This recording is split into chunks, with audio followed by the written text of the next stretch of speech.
So this is weighted average cost. This is what you did in AC 102, quick review. You're given the purchases over here, you're given the sales over here. This is the way of setting it up that makes more sense to me.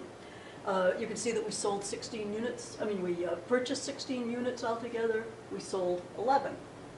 To compute the average cost per unit, you're going to take the total units that you had available of 16. You're going to divide it into the total cost you paid for all those units. And that's going to give you the weighted average per unit cost of $12.25. You can step back and say, does that make sense? Well, yeah, we bought a few at 10, we bought some at 14, we bought, you know, most of them at 12, so that's probably a reasonable amount to come out with the average cost. On exams, I'll see students with a problem like this and they'll end up with an average cost of $200 a unit. It doesn't make sense, okay? So look at what you're doing here. And it's a weighted average because you're going the 3 times the 10, so that gives you the 30 here, and 8 times the 12. So you have to use this number and that number to get the weighted average cost, okay? You can't do it any other way. So, but it's fairly straightforward once you've done that. The ending inventory, we started with 16, we sold 11, so our ending inventory in units, we'd say, okay, 16 minus 11, we got 5 units left. That's why it's a good thing I do it on Excel. I would have said 4. And then the average cost is the $12.25 per unit. And so our total ending inventory, you just multiply it out, $61.25. Cost of goods sold, well, we sold 11, okay, and at $12.25, and we're looking for the cost of the goods sold, so we're using the cost. And so our cost of goods sold is the $134.75. If we wanted to compute our gross profit, we would simply say, okay, so we had gross profit, we had 220 in sales, so we had sales of 220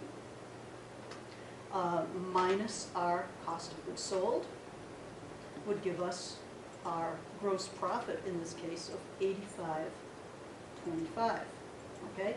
So we get our ending inventory, $61.25, cost of goods sold, and our gross profit. Okay, so that's your basic periodic system weighted average cost.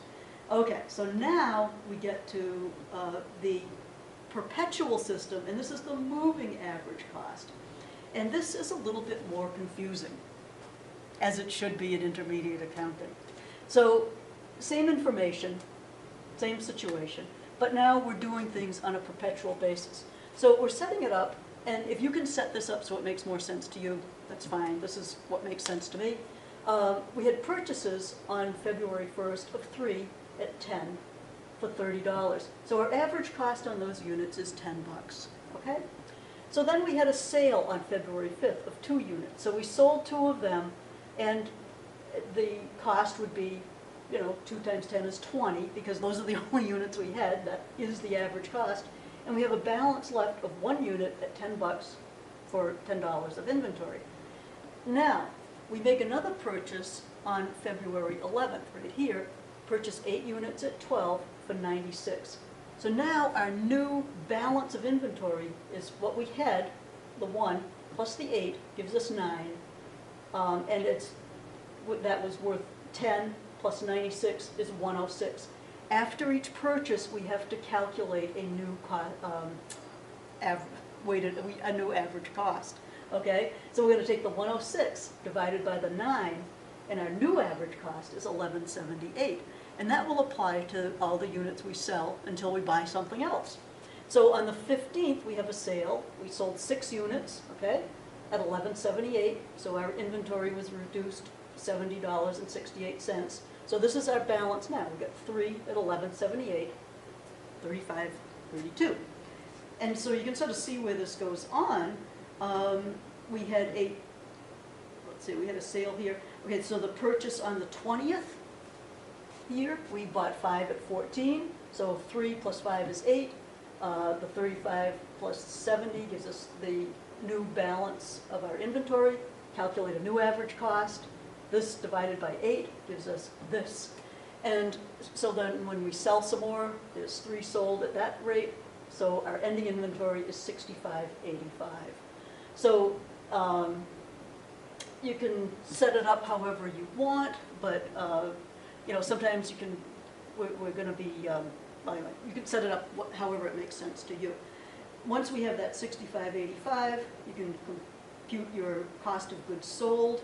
And the easiest way to do that is to say we had the 196 available, our ending inventory was 65.85, so our cost of goods sold must have been the 130.